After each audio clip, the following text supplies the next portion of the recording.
Hey everyone, this year I'm doing a series of public discussions on the future of the internet and society and some of the big issues around that. And today I'm here with Yuval Noah Harari, a great historian and best-selling author of a number of books. His first book, Sapiens, a brief history of humankind, kind of chronicled and did an analysis going from the early days of hunter-gatherer society to now how our civilization is organized. And your next two books, the Homo Deus, A Brief History of Tomorrow, and 21 Lessons for the 21st Century, actually tackle important issues of technology and the future. And that's, I think, a lot of what we'll talk about today. Mm-hmm. But, most historians only tackle and analyze the past. But, but a lot of the work that you've done has had really interesting insights and raised important questions for the future. So I'm really glad to have an opportunity to talk with you today. So Yuval, thank you for joining for this conversation. Yeah, I'm happy to be here. I think that if historians and philosophers cannot engage with the current questions of technology and the future of humanity, then we aren't doing our jobs. And we are not just supposed to chronicle events, centuries ago. All the people that lived in the past are dead. They don't care. The question is what happens to us and to the people in the future. Yeah. All right, so all the questions that you've outlined, where should we start here? I mean, I think one of the big topics that we've talked about is around this dualism around whether, with all of the technology and progress that has been made, are people coming together and are we becoming more unified, or is our world becoming more fragmented? Mm-hmm. And so I'm curious to start off by how you're thinking about that. And I mean, that's probably a big area. We could probably spend most of the time on that topic. Yeah, I mean, if you look at the long span of history, then it's obvious that humanity is becoming more and more connected. If thousands of years ago, planet Earth was actually a galaxy of a lot of isolated worlds with almost no connection between them, so gradually people came together and became more and more connected until we reach today when the entire world for the first time is a single historical, economic and cultural unit. But connectivity doesn't necessarily mean harmony. The people we fight most often are our own family members and neighbors and friends. So it's really a question of, are we talking about connecting people or are we talking about harmonizing people? Connecting people can lead to a lot of conflicts. And when you look at the world today, you see this duality, for example, in the rise of walls, which we talked about earlier when we met, which for me is something that I just can't figure out what is happening, because you have all this new connecting technology and the internet and virtual realities and social networks. And then one of the top political issues becomes building walls. And not just, cyber walls or firewalls, building stone walls. Like the most Stone Age technology is suddenly the most advanced technology. So how to make sense of this world, which is more connected than ever, but at the same time is building more walls than ever before? Yeah, well, I think one of the interesting questions is around whether there's actually so much of a conflict between these ideas of people becoming more connected and this fragmentation that you talk about. I mean, one of the things that it seems to me is that in the 21st century, in order to address the biggest opportunities and challenges that humanity has, right? So I think it's both opportunities, spreading prosperity, spreading peace, scientific progress, as well as some of the big challenges, right? Addressing climate change, making sure that, on the flip side, that diseases don't spread and there aren't epidemics and things like that. We really need to be able to come together and have the world be more connected. But at the same time, that only works if we as individuals have our economic and social and spiritual needs met. And so one way to think about this is in terms of fragmentation, but another way to think about it is in terms of personalization, right? And I just think about when I was growing up, one of the big things that I think that the internet enables is for people to connect with groups of people who share their real values and interests. And it wasn't always like this, right? Before the internet, you were really tied to your physical location. And I just think about how when I was growing up, I grew up in a town of about 10,000 people, and there were only so many different clubs or activities that you could do. So I grew up like a lot of the other kids playing Little League baseball, and I kind of think about this in retrospect. It's like I'm not really into baseball. I'm not really an athlete. So why did I play Little League when my real passion was programming computers? And the reality was that growing up, there was no one else really in my town who was into programming computers. So I didn't have a peer group or a club that I could do that. It wasn't until I went to boarding school and then later college where I actually was able to meet people who were into the same things as I am.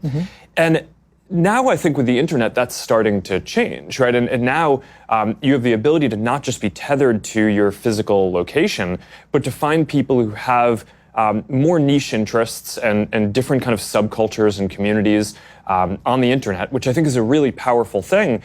But it also means that me growing up today, I probably wouldn't have played Little League. And you can think about me playing Little League as that could have been a unifying thing where there weren't that many things in my town, so that was a thing that brought people together. So maybe if I was creating or if I was a part of a community online, that might have been more meaningful to me, getting to know real people, but around programming, which is my real interest. You would have said that our community growing up would have been more fragmented, right? And people wouldn't have had the same kind of sense of physical community. So when I think about these problems, one of the questions that I wonder is maybe fragmentation and personalization, or finding what you actually care about, are two sides of the same coin. But the bigger challenge that I worry about is whether there are a number of people who are just left behind in the transition, who were people who would have played Little League but haven't now found their new community and now just feel dislocated. And maybe their primary orientation in the world is still the physical community that they're in, or that they haven't really been able to find a community of people who they're interested in. And as the world has progressed, I think a lot of people feel lost in that way, and that probably contributes to some of the feelings. That would be my hypothesis, at least. That's the social version of it. There's also the economic version around globalization, which I think is as important. But I'm curious what you think about that. About the social issue, well, online communities can be a wonderful thing, but they are still incapable of replacing physical communities, because there are still so many things that you can only do with your with your body and with your physical friends. And you can travel with your mind throughout the world, but not with your body. And there is a huge questions about the costs and benefits there, and also the ability of people to just escape things they don't like in online communities, but you can't do it in real offline communities. You can unfriend your Facebook friends, but you can't unneighbor your neighbors. They are still there. Yeah. You can take yourself and move to another country if you have the means, but most people can't. So part of the logic of traditional communities was that you must learn how to get along with people you don't like necessarily, maybe, and you must develop social mechanisms how to do that. And with online communities, and they have done some really wonderful things for people, but also they kind of don't give us the experience of doing these difficult but important things. Yeah, and I definitely don't mean to state that that online communities can replace everything that a physical community did. The most meaningful online communities that we see are ones that span online and offline, that bring people together.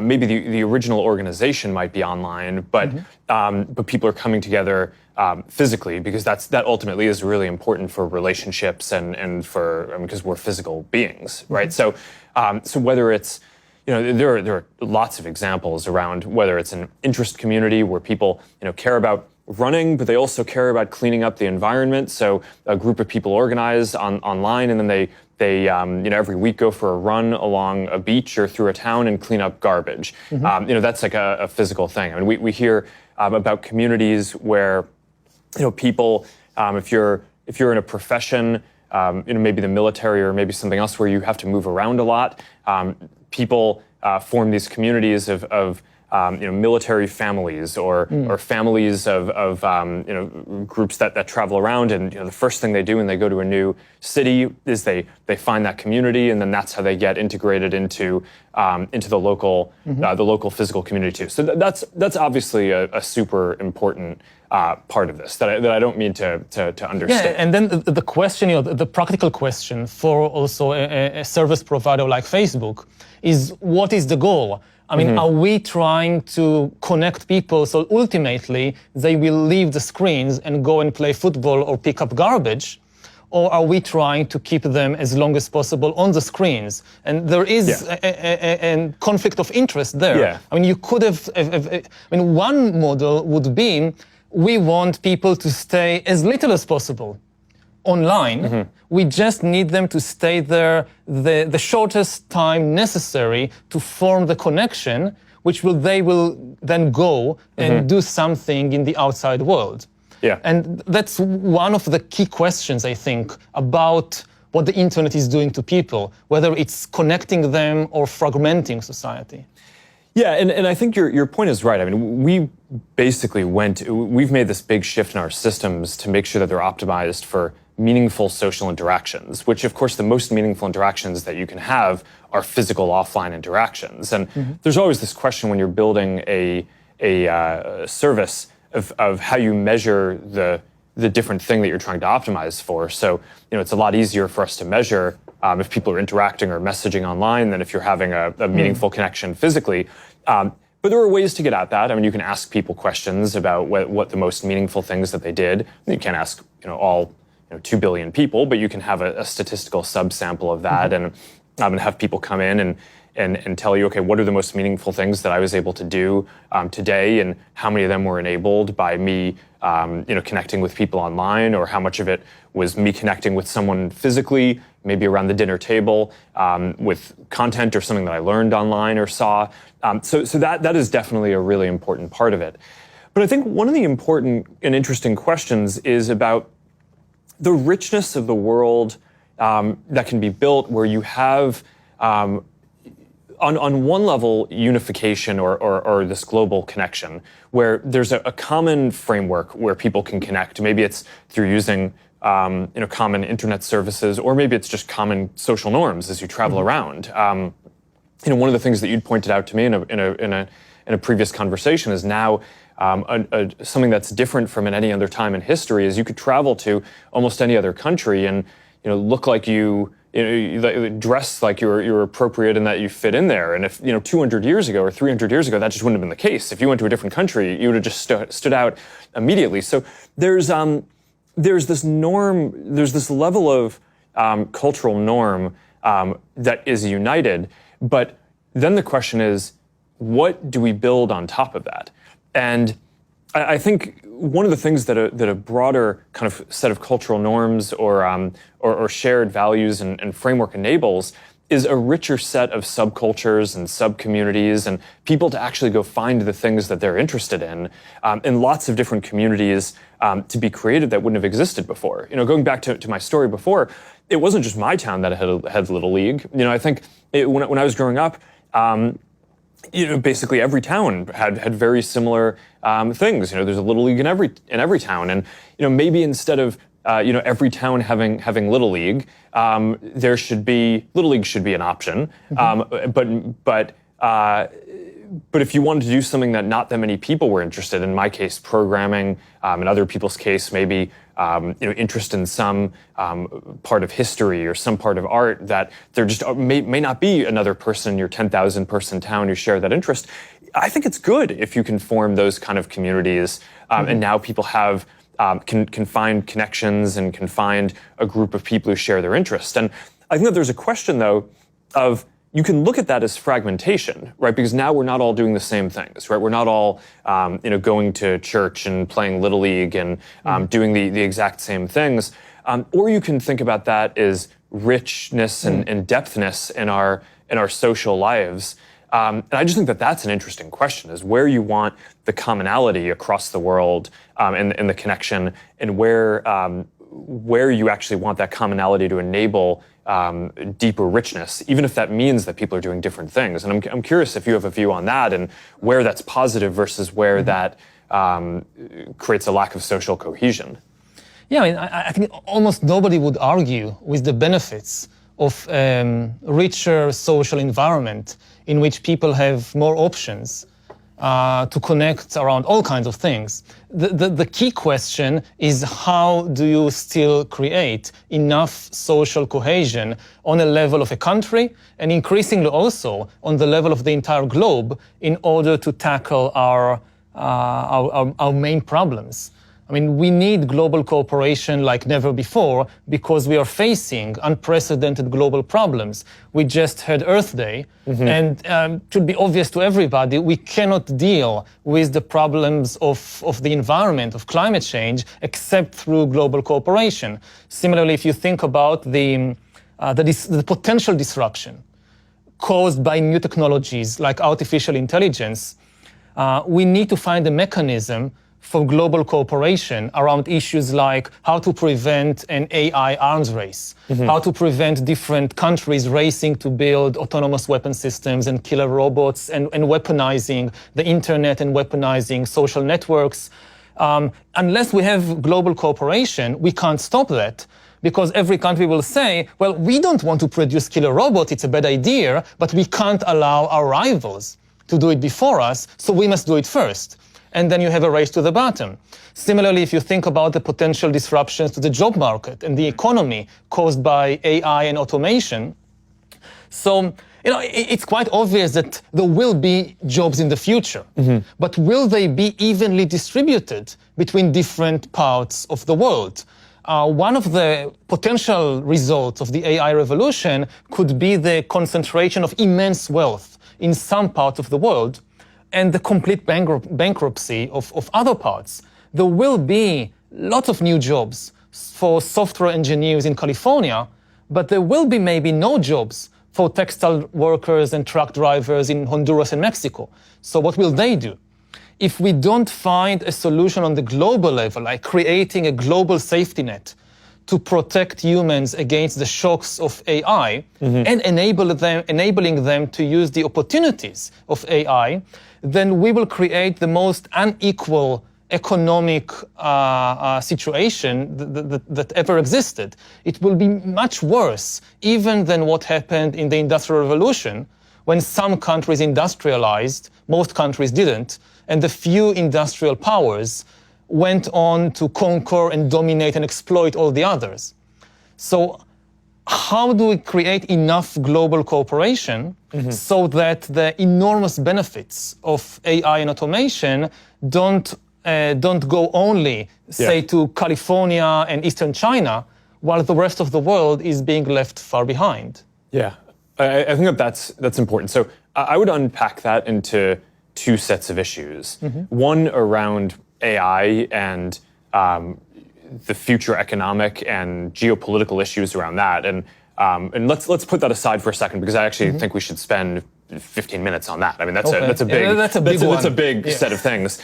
But then the other question is around, how do you create the global cooperation that's necessary to take advantage of the big opportunities that are ahead and to address the big challenges, right? I don't think it's just fighting crises like climate change. I think that there are massive opportunities around global. Definitely, yeah. spreading prosperity, spreading more human rights and freedom. Those are things that come with trade and connection as well. So I think that you want that for the upside. But I guess my diagnosis at this point, I'm curious to hear your view on this, is I actually think we've spent a lot of the last 20 years with the internet, maybe even longer, working on global trade, global information flow, making it so that people can connect. I actually think the bigger challenge at this point is making it so that in addition to that global framework that we have, making it so that things work for people locally, right? Because I think that there's this dualism here where you need both, right? If you resort to just kind of local tribalism, then you miss the opportunity to work on the really important global issues. But if you have a global framework, but people feel like it's not working for them at home, or some set of people don't feel like that's not working, then they're not politically going to support the global collaboration that needs to have happen. And I think there's the social version of this, which we talked about a little bit before, where people are now able to find communities that match their interests more, but some people haven't found those communities yet, and are left behind as some of the more physical communities. And some of these communities are quite nasty also, so we shouldn't forget that. Yes, so I think they should be, yes. Although I would argue that people joining kind of extreme communities is largely a result of not having healthier communities and not having healthy economic progress for individuals. I think most people, when they feel good about their lives, they don't seek out extreme communities. So there's a lot of work that I think we, as an internet platform provider, need to do to lock that down even further. But I actually think creating prosperity is probably one of the better ways at a macro level to go at that. But I guess I would maybe just stop there a little. People that feel good about themselves have done some of the most terrible things in human history. I mean, we shouldn't confuse people feeling good about themselves and about their lives with people being benevolent and kind and so forth. And also, they wouldn't say that their ideas are extreme. And we have, so many examples throughout human history, from the Roman Empire to slave trade in the modern age and colonialism, that people, that they had a very good life. They had a very good family life and social life. They were nice people. I mean, I guess, I don't know, most Nazi voters were also nice people. If you meet them for a cup of coffee and you talk about your kids, they are nice people. And they think good things about themselves, and maybe some of them can have very happy lives. And even the ideas that we look back and say, this was terrible, this was extreme, they didn't think so. Again, if you just think about colonialism. But World War II, and that came through a period of intense economic and social disruption after the Industrial Revolution. Let's put aside the extreme example. Let's just think about European colonialism in the 19th century. So people say in Britain, in the late 19th century, they had the best life in the world at the time. And they didn't suffer from an economic crisis or disintegration of society or anything like that. And they thought that by going all over the world and conquering and changing societies in India, in Africa, in Australia, they were bringing lots of good to the world. And I'm just saying that so that we are more careful about not confusing the good feelings people have about their life. It's not just miserable people suffering from poverty and economic crisis. Well, I think that there's a difference between the example that you're using of a wealthy society going and colonizing or doing different things that had different negative effects. That wasn't the fringe in that society. I guess what I was more reacting to before was your point about people becoming extremist. I would argue that in those societies, that wasn't those people becoming extremists. You can have a long debate about any part of history and whether the direction that a society chose to take is positive or negative and the ramifications of that. But I think today we have a specific issue, which is that more people are seeking out solutions at the extremes. And I think a lot of that is because of a feeling of dislocation, both economic and social. So that, now I think that there's a lot of ways that you go at that. And I think part of it, I mean, as someone who's running one of the internet platforms, I think we have a special responsibility to make sure that our systems aren't encouraging that.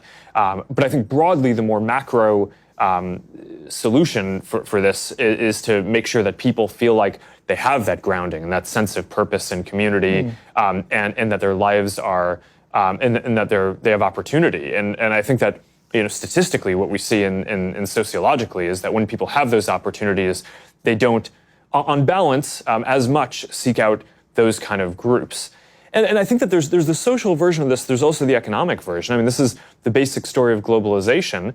Is on the one hand, it's been extremely positive for bringing a lot of people into the global economy, right? People in India and Southeast Asia and across Africa who wouldn't have previously had access to a lot of jobs in the global economy now do. And there's been probably the greatest, at a global level, inequality is way down, right? Because hundreds of millions of people have come out of poverty, and that's been positive. But the big issue has been that in developed countries, there have been a large number of people who are now competing with all these other people who are joining the economy, and jobs are moving to these other places. So a lot of people have lost jobs. For some of the people who haven't lost jobs, there's now more competition for those jobs for people internationally. So their wages, that's one of the factors I would, the analyses have shown that's preventing more wage growth. And there are 5 to 10% of people, according to a lot of the analyses that I've shown, who are actually in absolute terms worse off because of globalization. Now, that doesn't necessarily mean that globalization for the whole world is negative. I think in general it's been on balance positive, but the story we've told about it has probably been too optimistic in that we've only talked about the positives and how it's good as this global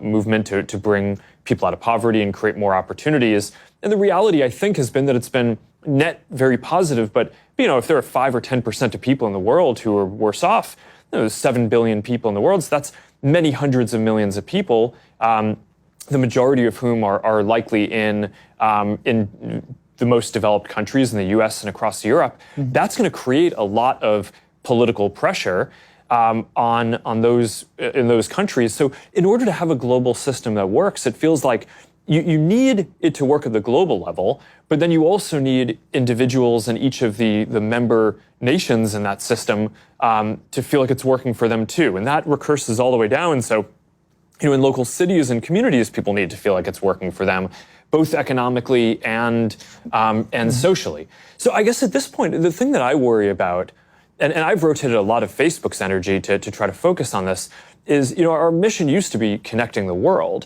Now it's about helping people build communities and bring people closer together.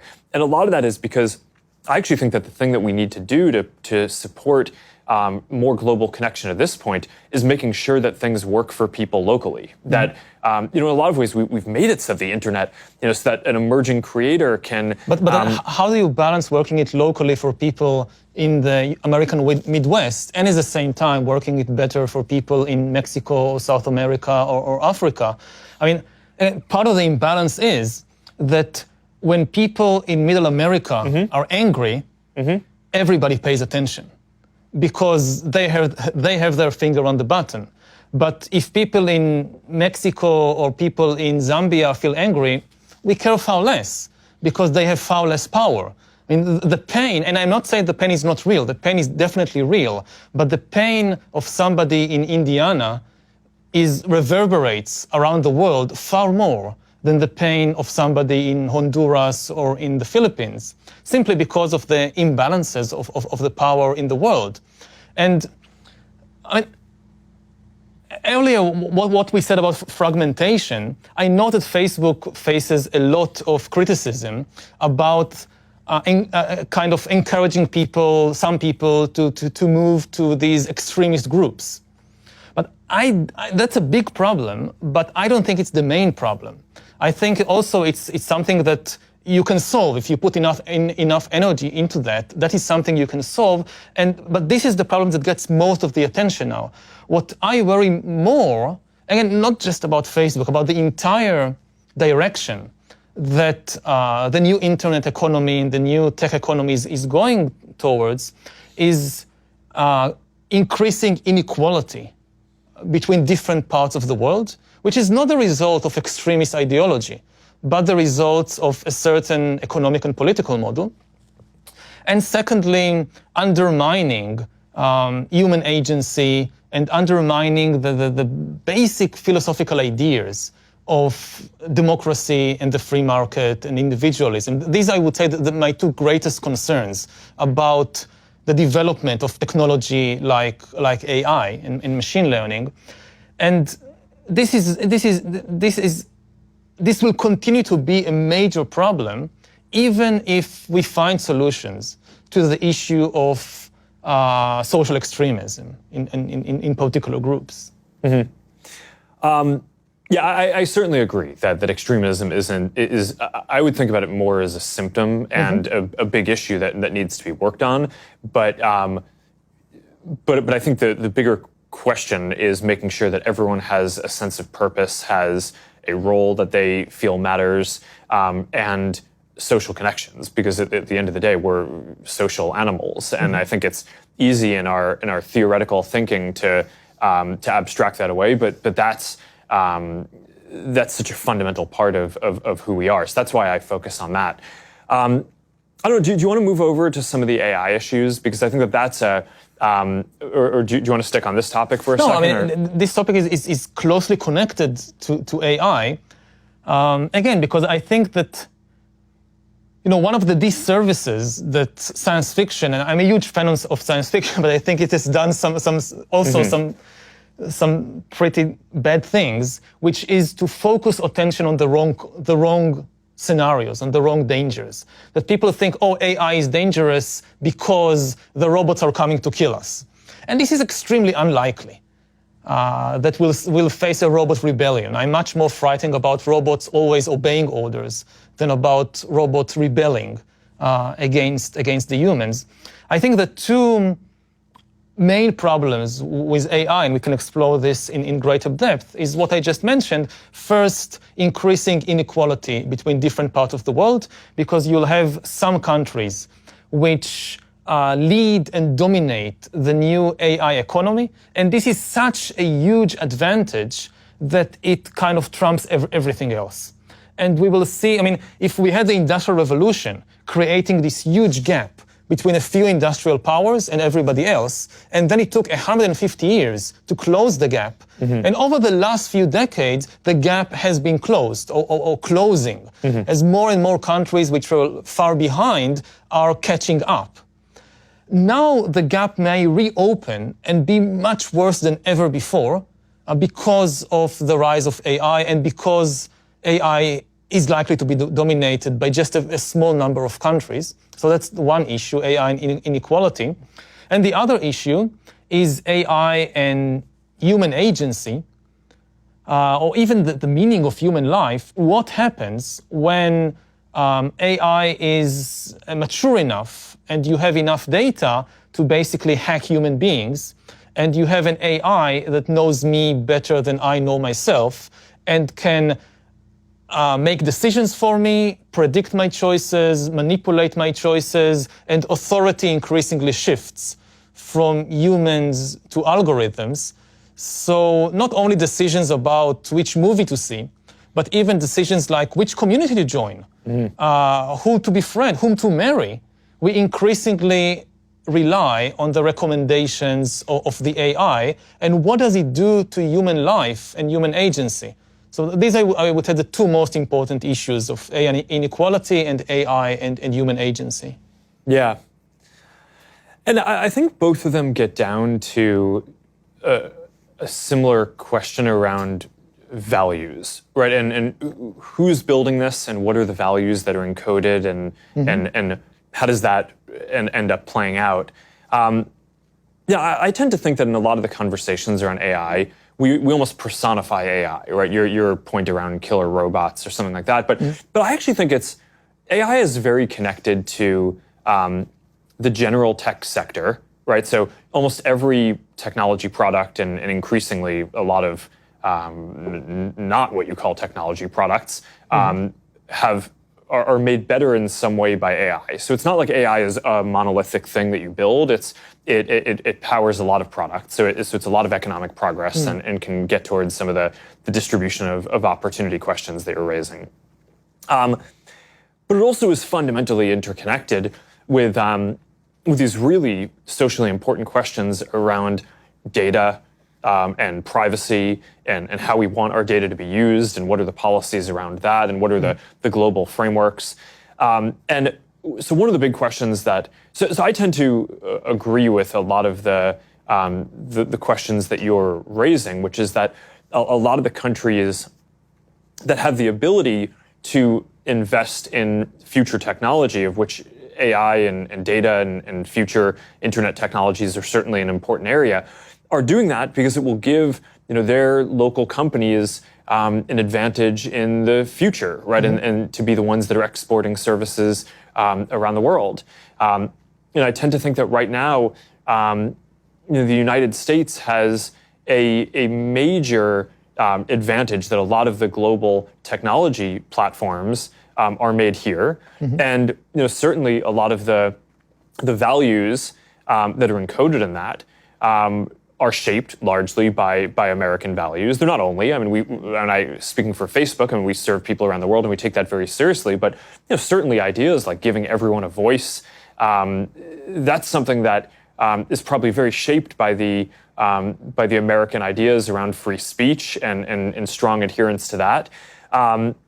So I think culturally and economically, there's an advantage for countries to develop to kind of push forward the state of the field and have the companies that in the next generation are the strongest companies in that. So certainly you see different countries trying to do that, and this is very tied up in not just economic prosperity and inequality, do they have but a also real chance? I mean, does a country like Honduras, Ukraine, Yemen has any real chance of joining the AI race, or are they are already out? I mean, it's not going to happen in Yemen. It's not going to happen in Honduras. And then what happens to them in 20 years or 50 years? Some of this gets down to the values around how it's developed, though. What is, I think that there are certain advantages that countries with larger populations have because you can get to critical mass in terms of universities and industry and investment and things like that.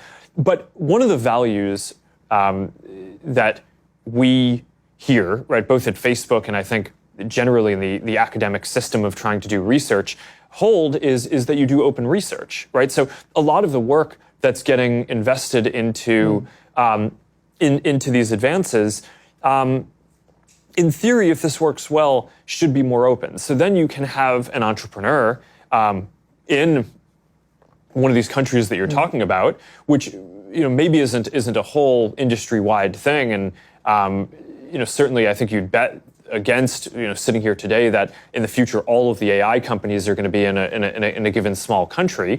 But I don't think it's far-fetched to believe that there will be an entrepreneur in some place who can use Amazon Web Services to spin up instances for compute, who can hire people across the world in a globalized economy and can leverage research that has been done in the US or across Europe or in different open academic institutions or companies that increasingly are publishing their work that are pushing the state-of-the-art forward on that. So I think that there's this big question about what we want the future to look like. And part of the way that I think we want the future to look is we want it to be open. We want the research to be open. I think we want the internet to be a platform. And this gets back to your unification point versus fragmentation. One of the big risks, I think, for the future is that the internet policy in each country ends up looking different and ends up being fragmented. And if that's the case, then I think the entrepreneur in the countries that you're talking about in Honduras probably doesn't have as big of a chance if they can't leverage the all the advances that are happening everywhere. But if the internet stays one thing and the research stays open, then I think that they have a much better shot. So when I look towards the future, one of the things that I just get very worried about is the values that I just laid out are not values that all countries share. And when you get into some of the more authoritarian countries and their data policies, they're very different from the kind of regulatory frameworks that across Europe and across a lot of other people are talking about or have put into place. And just to put a finer point on it, and recently I've come out and I've been very vocal that I think that more countries should adopt a privacy framework like GDPR in Europe. And a lot of people, I think, have been confused about this. They're like, well, why are you arguing for more privacy regulation? Why now, given that in the past you weren't as positive on it? And I think part of the reason why I am so focused on this now is I think at this point, people around the world recognize that these questions around data and AI and technology are important. So there's going to be a framework in every country. I mean, it's not like there's not going to be regulation or policy. So I actually think the bigger question is, what is it going to be? And the most likely alternative to each country adopting something that encodes the freedoms and rights of something like GDPR, in my mind, the most likely alternative is the authoritarian model, which is currently being spread, which says, as every company needs to store everyone's data locally in data centers, and if I'm a government, I should be able to go send my military there and be able to access whatever data I want, and be able to take that for surveillance or military or helping local military industrial companies. And I mean, I just think that that's a really bad future, right? That's not the direction that I, as someone who's building one of these internet services, or just as a citizen of the world, want to see the world going. To be the devil's advocate for a moment, I mean, if I look at it from the viewpoint, let's say, of India, so I listened to the American president saying America first, and I'm a nationalist, I'm not a globalist, I care about the interests of America, and I wonder, is it safe to store the data about Indian citizens in the US and not in India, when they're openly saying they care only about themselves? So why should it be in America and not in India? Well, I think that there's the motives matter, and certainly I don't think that either of us would consider India to be an authoritarian country that has. So I would say that. It can still say we want data and metadata on Indian users to be stored on Indian soil. We don't want it to be stored on American soil or somewhere else. Yeah, and I can understand the arguments for that, and I think that the intent matters, right? And I think countries can come at this with open values and still conclude that something like that could be helpful. But I think one of the things that you need to be very careful about is that if you set that precedent, you're making it very easy for other countries that don't have open values and that are much more authoritarian and want the data not to protect their citizens, but to be able to surveil them and find dissidents and lock them up. So I think I agree. I mean, but I think that it really boils down to the questions that do we trust America? And given the past 2-3 years, people in more and more places around the world. I mean, previously, say if we were sitting here 10 years ago, or 20 years ago, or 40 years ago, then America declared itself to be the leader of the free world. We can argue a lot whether this was the case or not, or at least on the declaratory level, this was how America presented itself to the world. We are the leaders of the free world, so trust us, we care about freedom. But now we see a different America. America which doesn't want even to be, again, it's not a question of even what they do, but how America presents itself no longer as the leader of the free world, but as a country which is interested above all in itself and in its own interests. And just this morning, for instance, I read that the US is considering having a veto on the UN resolution against using sexual violence as a weapon of war. And the US is the one that thinks of vetoing this. And as somebody who is not a citizen of the US, I ask myself, can I still trust America to be the leader of the free world if America itself says, I don't want this role anymore? Well, I think that that's a somewhat separate question from the direction that the internet goes in, because, I mean, GDPR, the framework that I'm advocating, that it would be better if more countries adopted something like this, because I think that that's just significantly better than the alternatives, a lot of which are these more authoritarian models. I mean, GDPR originated in Europe, right? So it's not an American invention. And I think in general, these values of openness in research, of cross-border flow of ideas and trade, that's not an American idea, right? I mean, that's a global philosophy for how the world should work. And I think that the alternatives to that are, at best, fragmentation, right, which breaks down the global model on this. At worst, a growth in authoritarianism for the models of how this gets adopted. And that's where I think that the precedents on some of this stuff get really tricky. I mean, you're I think doing a good job of playing devil's advocate in the conversation because you're bringing all of the counter arguments that I think someone with good intent might bring to argue, hey, maybe a different set of data policies is something that we should consider. The thing that I just worry about is that what we've seen is that once a country puts that in place, that's a precedent that then a lot of other countries that might be more authoritarian use to basically be a precedent to argue that they should do the same things, and then that spreads, and I think that that's bad, right? And that's one of the things that that is the person running this company. I'm quite committed to making sure that we play our part in pushing back on that and keeping the internet as one platform. So, I mean, one of the most important decisions that I think I get to make as the person running this company is, where are we going to build our data centers and store data? And we've made the decision that we're not going to put data centers in countries that we think have weak rule of law, where people's data may be improperly accessed, and that could put people in harm's way. And I mean, there have been a lot of questions around the world around questions of censorship, and I think that those are really serious and important. I mean, a lot of the reason why I build what we build is because I care about giving everyone a voice, giving people as much voice as possible. So I don't want people to be censored.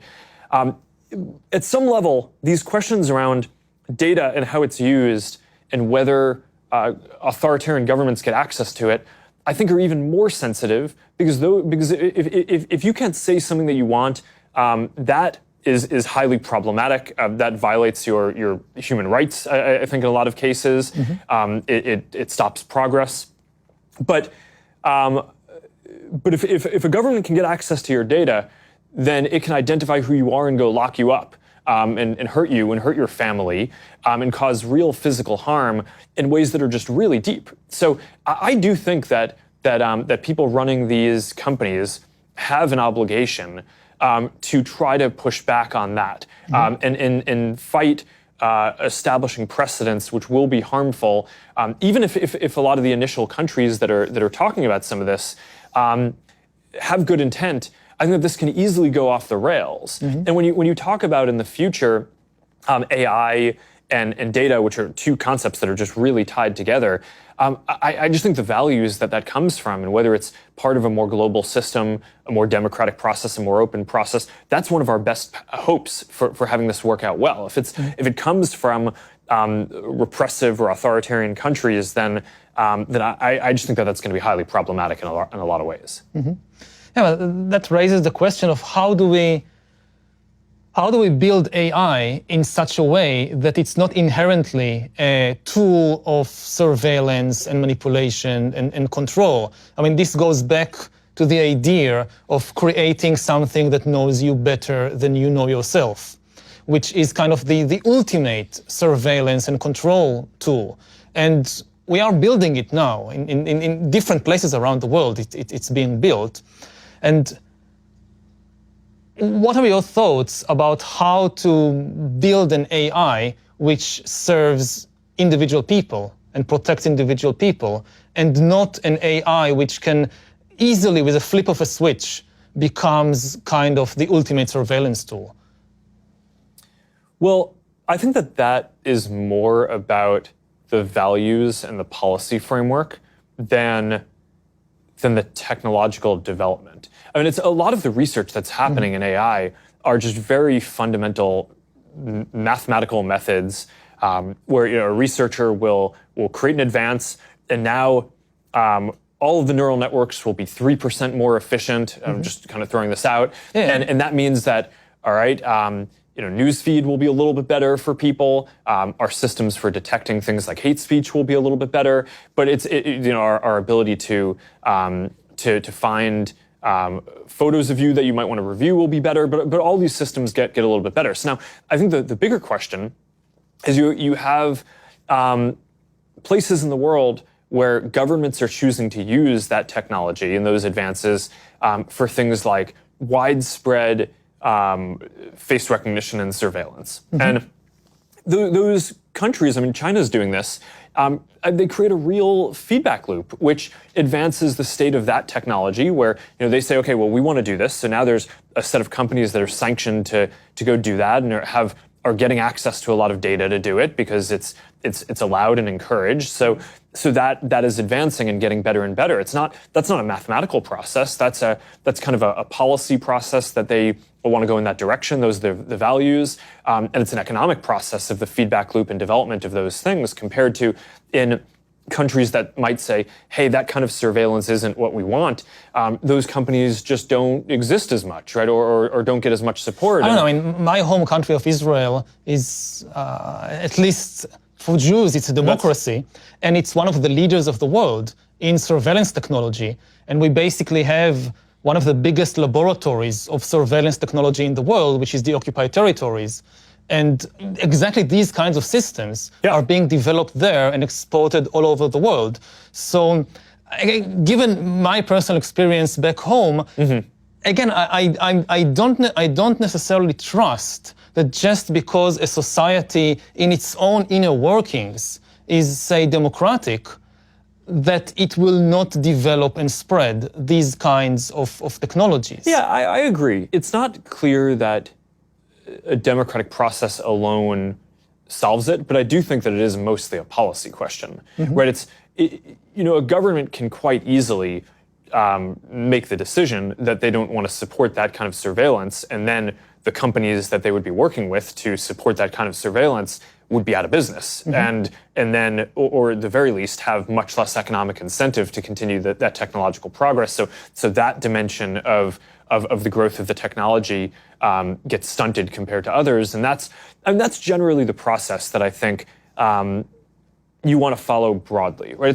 Technological advance isn't by itself good or bad. I think it's the job of the people who are shepherding it, building it, and making policies around it to have policies and make sure that their effort goes towards amplifying the good and mitigating the negative use cases. And that's how I think you end up bending these industries and these technologies to be things that are positive for humanity overall. And I think that's a normal process that happens with most technologies that get built. But I think what we're seeing in some of these places is not the natural mitigation of negative uses. In some cases, the economic feedback loop is pushing those things forward, but I don't think it has to be that way. But I think that's not as much a technological decision as it is a policy decision. I fully agree, but I mean, every technology can be used in different ways, for good or for bad. You can use the radio to broadcast music to people, and you can use the radio to broadcast Hitler giving a speech to millions of Germans. The radio doesn't care. The radio just carries whatever you put in it. So yeah, it is a policy decision, but then it just raises the question, how do we make sure that the policies are the right policies in a world when it is becoming more and more easy to manipulate and control people on a massive scale like never before. I mean, the new technology, it's not just that we invented technology and then we have good democratic countries and bad authoritarian countries, and the question is, what do they do with the technology? The technology itself could change the balance of power between democratic and totalitarian systems. Yeah.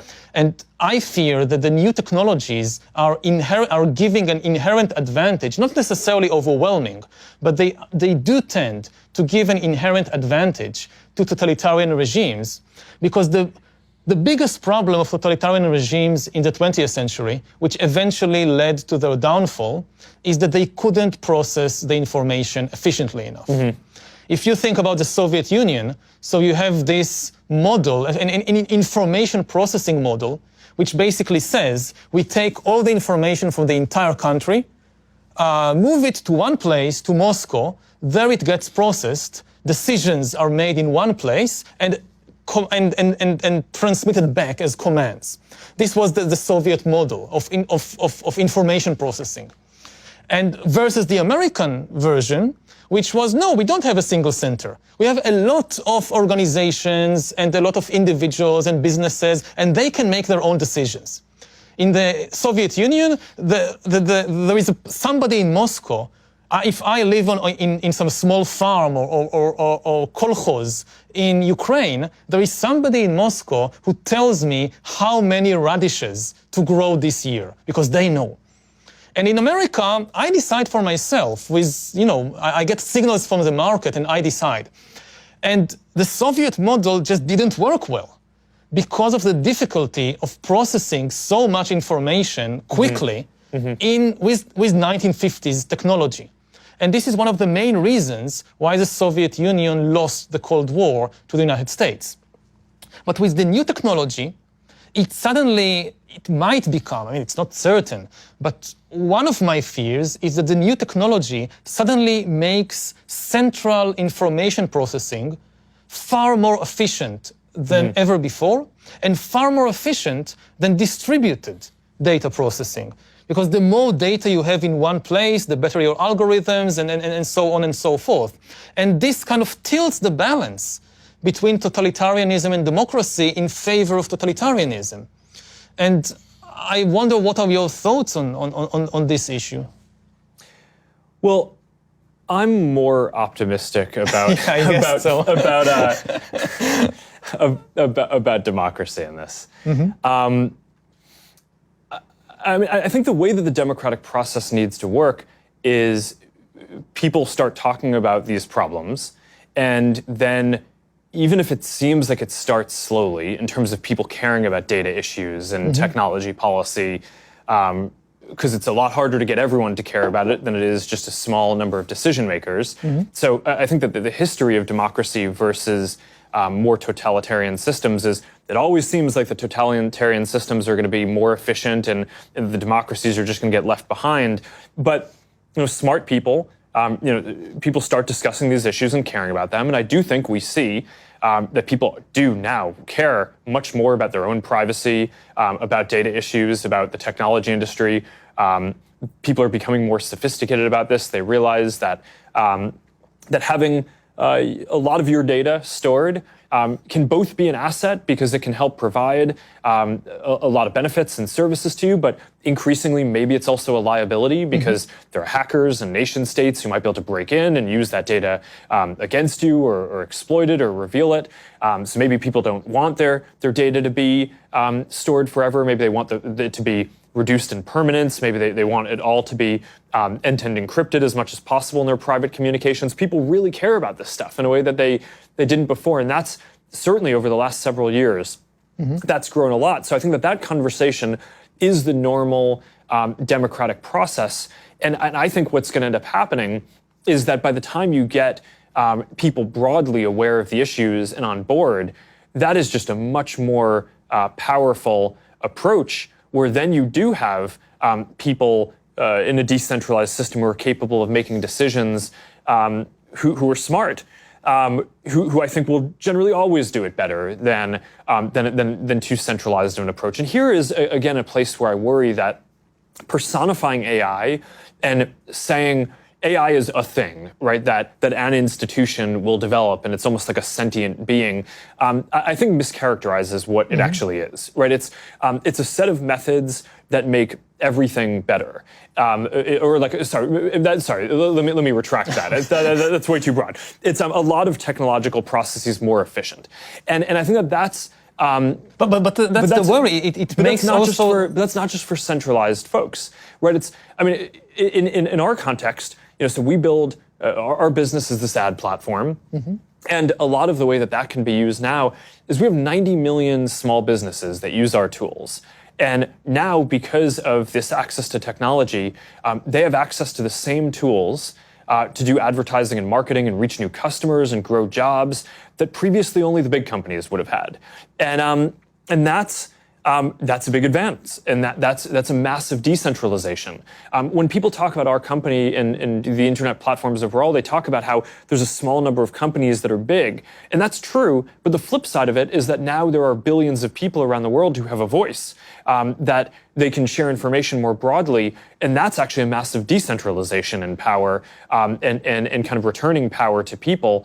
Similarly, people have access to more information, have access to more commerce. That's all positive. So I don't know. I'm an optimist on this. I think we have real work cut out for us, and I think that the challenges that you raise are the right ones to be thinking about, because if we get it wrong, that's the way in which I think it will go wrong. But I don't know. I think that the historical precedent would say that at all points, where there was the competition between the U.S. and Japan in the 80s and the 70s, or the Cold War before that, or different other times, people always thought that the democratic model, which is slow to mobilize, but very strong once it does, and once people get bought into a direction and understand the issue, I do think that will continue to be the best way to spread prosperity around the world and make progress in a way that meets people's needs. And that's why when we're talking about internet policy, when you're talking about economic policy, I think spreading regulatory frameworks that encode those values, I think is one of the most important things that we can do. But it starts with raising the issues that you are and having people be aware of the potential problems. Yeah, I agree that in the last few decades, it was the case that open democratic systems were better and more efficient. And this, again, one of my fears is that it might have made us a bit complacent, because we assume that this is kind of a law of nature, that distributed systems are always better and more efficient than centralized systems. And we grew up in a world in which there was kind of this, to do the good thing morally was also to do the efficient thing economically and politically. And a lot of countries liberalized their economy, their society, their politics over the last 50 years, more because they were convinced of the efficiency argument than of the deep moral argument. And what happens if efficiency and morality suddenly split? Which have happened before in history. I mean, the last 50 years are not representative of the whole of history. We had many cases before in human history in which repressive, centralized systems were more efficient, and therefore you got these repressive empires. And there is no law of nature which says that this cannot happen again. And again, my fear is that the new technology might tilt that balance. And just by making central data processing far more efficient, it could give a boost to totalitarian regimes. Also, in the balance of power between, say, again, the center and the individual, that for most of history, the central authority could not really know you personally, simply because of the inability to gather and process the information.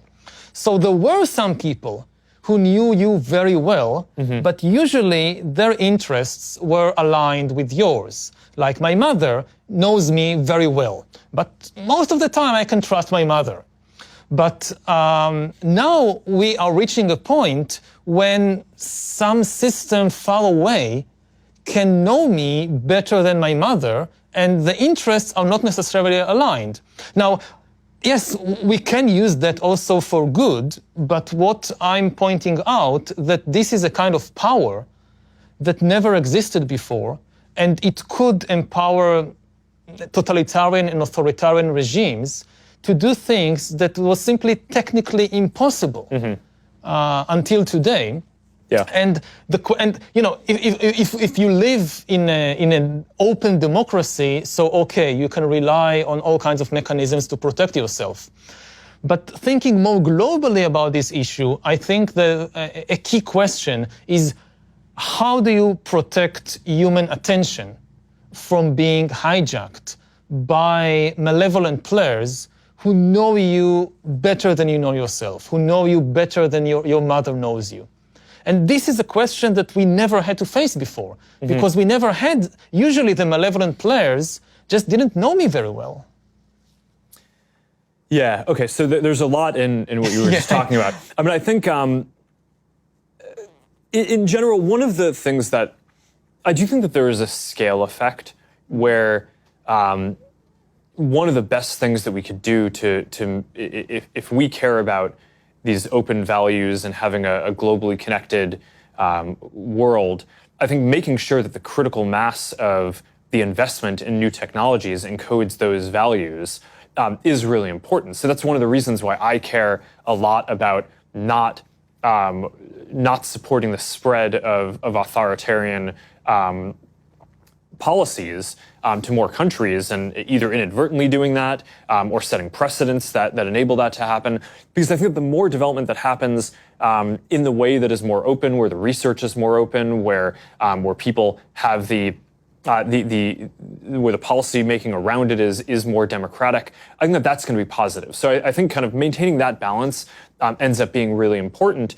And one of the reasons why I think democratic countries over time tend to do better on serving what people want is because there's no metric to optimize the society, right? It's when you talk about efficiency, a lot of what people are talking about is economic efficiency, right? Are we increasing GDP? Are we increasing jobs? Are we decreasing poverty? And those things are all good, but I think part of what the democratic process does is people get to decide on their own which of the dimensions in society matter the most to them in their lives. If you can hijack people's attention and manipulate them, then people deciding on their own just doesn't help, because I don't realize it, that somebody manipulated me to think that this is what I want.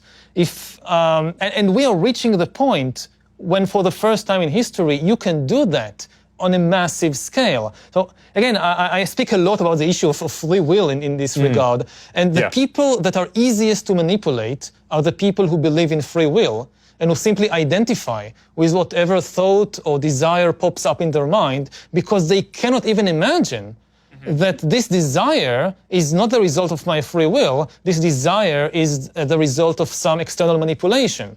Now, it may sound paranoid, and for most of history, it was probably paranoid because nobody had this kind of ability to do it on a massive scale. But here, like in Silicon Valley, the tools to do that on a massive scale have been developed over the last few decades. And they may have been developed with the best intentions. Some of them may have been developed with the intention of just selling stuff to people and selling products to people. But now the same tools that can be used to sell me something I don't really need can now be used to sell me a politician I really don't need, or an ideology that I really don't need. It's the same tools. It's the same hacking the human animal and manipulating what's happening inside. Yeah, okay, so there's a lot going on here. I think that there's, when designing these systems, I think that there's the intrinsic design, which you want to make sure that you get right, and then there's preventing abuse, which I think is something that there's two types of questions that people raise. I mean, one is, we saw what the Russian government tried to do in the 2016 election. That's clear abuse. We need to build up really advanced systems for detecting that kind of interference in the democratic process and more broadly, being able to identify when people are standing up networks of fake accounts that are not behaving in a way that normal people would, to be able to weed those out and work with law enforcement and election commissions and folks all around the world and intelligence community to be able to coordinate and be able to deal with that effectively. So stopping abuse is certainly important. But I would argue that the even more, the deeper question is about the intrinsic design of the systems, Yeah, right? exactly. So not just fighting the abuse. And there, I think that the incentives are more aligned towards a good outcome than a lot of critics might say. And here's why. I think that there's a difference between what people want first order and what they want second order over time, right? So right now you might just consume a video because you think it's silly or fun, and you wake up and or you kind of look up an hour later and you've watched a bunch of videos and you're like, well, what happened to my time? And okay, so maybe in the narrow short-term period, you consumed some more content. And maybe you saw some more ads, so it seems like it's good for the business, but it actually really isn't over time, because people make decisions based on what they find valuable. And what we find, at least in our work, is that what people really want to do is connect with other people, right? It's not just passively consume content. So we've had to find and constantly adjust our systems over time to make sure that we're rebalancing it, so that way you're interacting with people. So that way we make sure that we don't just measure systems in the signals in the system, like what are you clicking on, because that that could get you into a bad local optimum. Yeah. But instead we bring in real people to tell us what their real experience is in words, right? Not just kind of filling out scores, but also telling us, what were the most meaningful experiences you had today. What content was the most important? What interaction did you have with a friend that mattered to you the most? And was that connected to something that we did? And if not, then we go and try to do the work to figure out how we can facilitate that. And what we find is that, in the near term, maybe showing some people some more viral videos might increase time, right? But over the long term, it doesn't. It's not actually aligned with our business interest or the long-term social interest. So in strategy terms, that would be a stupid thing to do. And now I think a lot of people think that businesses are just very short-term oriented, and that we only care about, people think that businesses only care about the next quarter profit.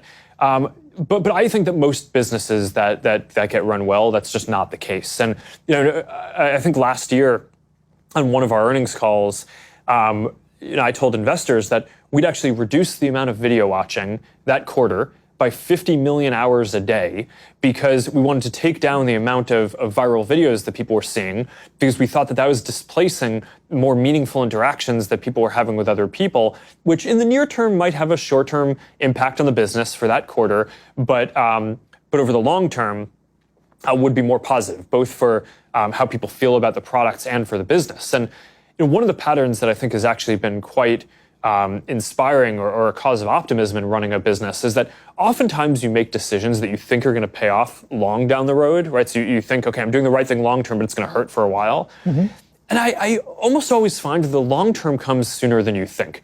And that when you make these decisions that they're maybe taking some pain in the near term in order to get to what will be a better case down the line, that better case, maybe you think it'll take 5 years, but actually it ends up coming in a year, right? And I think people at some deep level know when something is good, and I guess this gets back to the democratic values, because at some level I trust that people have a sense of what they actually care about, and it may be that if we were showing more viral videos, maybe that would be better than the alternatives that they have to do right now, right? I mean, maybe that's better than what's on TV, because at least they're personalized videos.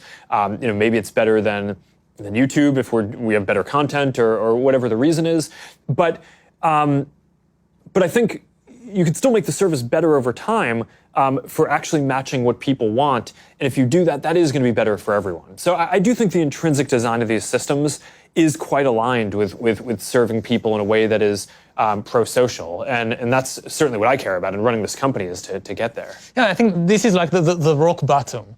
That this is the most important issue, that ultimately what I'm hearing from you and from many other people when I have these discussions is ultimately the customer is always right.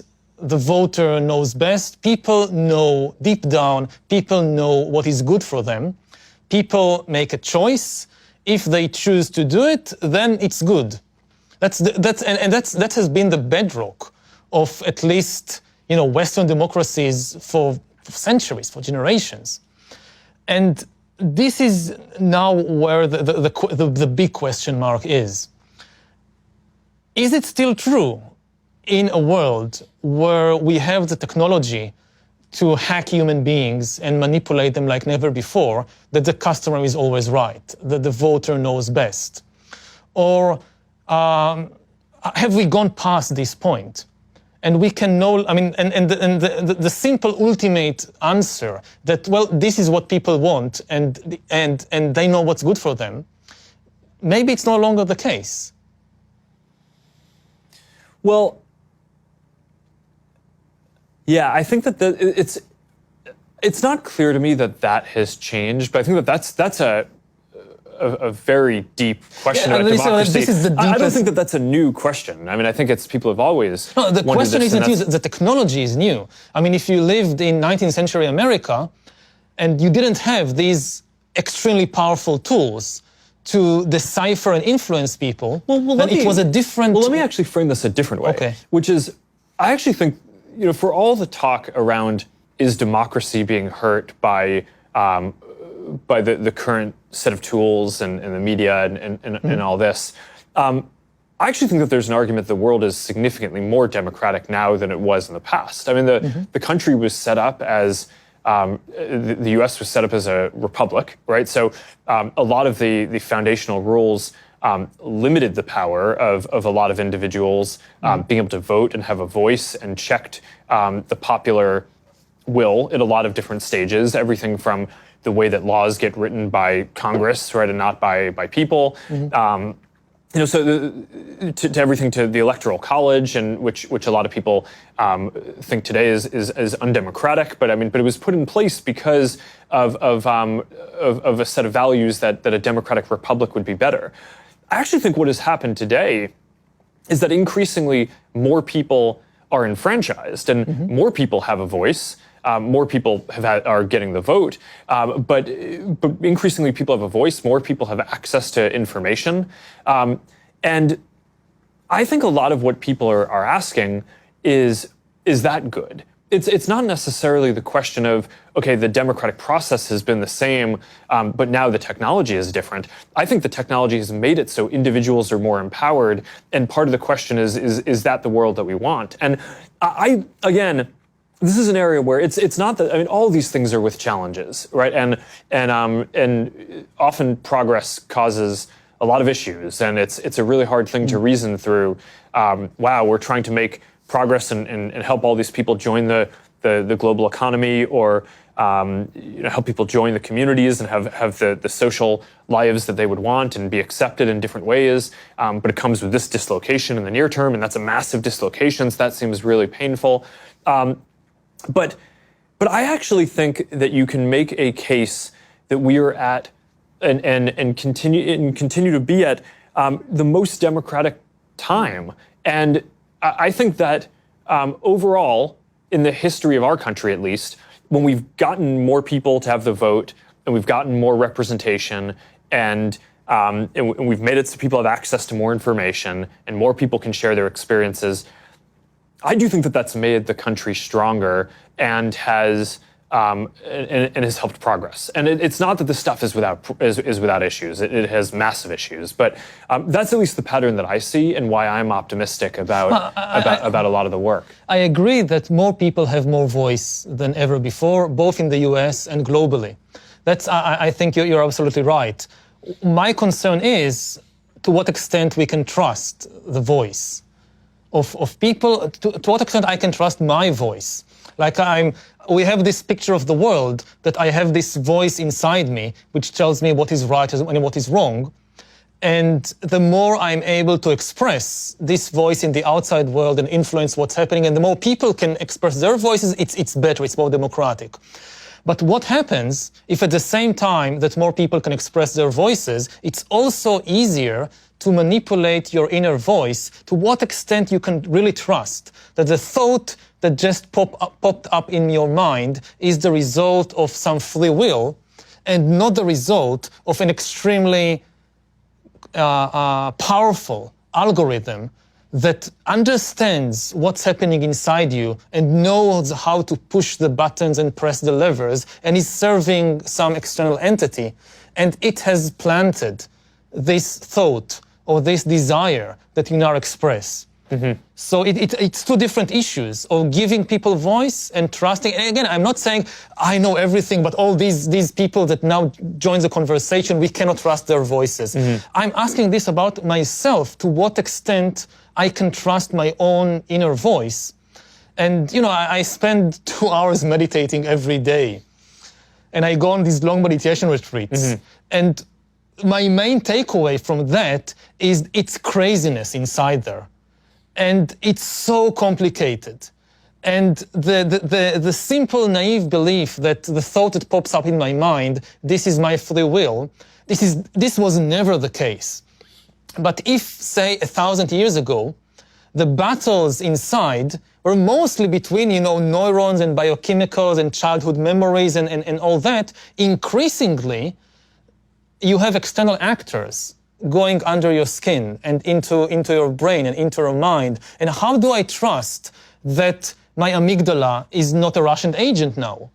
How do I know? The more we understand about the extremely complex world inside us, the less easy it is to simply trust what this inner voice is saying. Yeah, I understand the point that you're making. As one of the people who's running a company that develops ranking systems to try to help show people content that's going to be interested mm-hmm. to them, there's a dissonance between the way that you're explaining what you think is possible mm-hmm. and what I see as a practitioner building this. Mm-hmm. I think you can build systems that can get good at a very specific thing, right? At helping to understand which of your friends you care the most about, so you can rank their content higher in newsfeed. But the idea that there's some kind of generalized AI that's a monolithic thing that understands all dimensions of who you are in a way that's deeper than you do, I think doesn't exist and is probably quite far off from existing. Mm-hmm. So there's certainly abuse of the systems that I think needs to be, that I think is more of a policy and values question, which is, on Facebook, you're supposed to be your real identity. So if you have, to use your example, Russian agents or folks from the government, the IRA, who are posing as someone else and saying something, mm-hmm. And you see that content, but you think it's coming from someone else, then that's not an algorithm issue. I mean, that's someone abusing the system and taking advantage of the fact that you trust that on this platform, someone is generally going to be who they say they are. So you can trust that the information is coming from someplace and kind of slipping in the back door that way. And that's the thing that we certainly need to go fight. But I don't know, as a broad matter, I do think that there's this question of to what degree are the systems, and this kind of brings it full circle to where we started on is it fragmentation or is it personalization? Is the content that you see, if it resonates, is that because it actually just more matches your interests, or is it because you're being incepted and convinced of something that you don't actually believe and is dissonant with your interests and your beliefs? And certainly all the psychological research that I've seen and the experience that we've had is that when people see things that don't match what they believe, they just ignore it, mm-hmm. right? So certainly there can be an evolution that happens where a system shows information that you're going to be interested in, and if that's not managed well, that has the risk of pushing you down a path towards adopting a more extreme position or mm-hmm. evolving the way you think about it over time. But I think most of the content, it resonates with people because it resonates with their lived experience, and to the extent that people are abusing that, and either trying to represent that they're someone who they're not, or trying to take advantage of a bug in human psychology where we might be more prone to an extremist idea.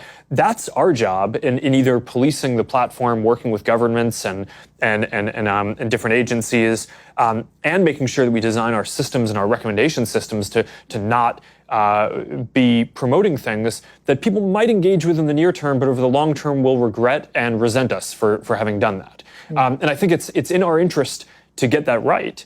And for a while, I think we didn't understand the depth of some of the problems and challenges that we face there. And there's certainly still a lot more to do. And when you're up against nation states, I mean, they're very sophisticated, so they're going to keep on evolving their tactics.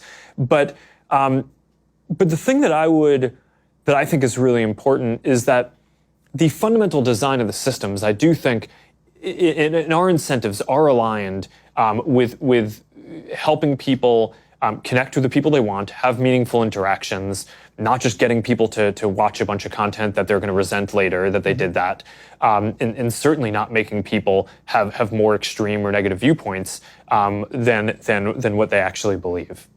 So. Maybe I can try and summarize my view on that. We have two distinct dangers coming out of the same technological tools. We have the easier danger to grasp, which is of extreme totalitarian regimes of the kind we haven't seen before. And this could happen in different, maybe not in the US, but in other countries, that these tools, you say that these are abuses. But in some countries, this could become the norm, that you are living from the moment you are born in this system that constantly monitors and surveils you and constantly kind of manipulates you from a very early age to adopt particular ideas, views, habits, so forth, in a way which was never possible before. And this is like the full-fledged totalitarian dystopia. Which could be so effective that people would not even resent it because they will be completely aligned with the values or the ideals of the system. It's not 1984 where you need to torture people all the time. No, if you have agents inside their brain, you don't need the external secret police. So that's one danger. It's like the full-fledged totalitarianism. Then in places like the US, the more immediate danger or problem to think about is what is increasingly people refer to as surveillance capitalism, that you have these systems that constantly interact with you and come to know you, and it's all supposedly in your best interests to give you better recommendations and better advice. So it starts with recommendation for which movie to watch and where to go on vacation. But as the system becomes better, it gives you a recommendation on what to study at college, where to work, ultimately whom to marry, who to vote for, which religion to join. Like join a community. Like you have all these religious communities. This is the best religion for you.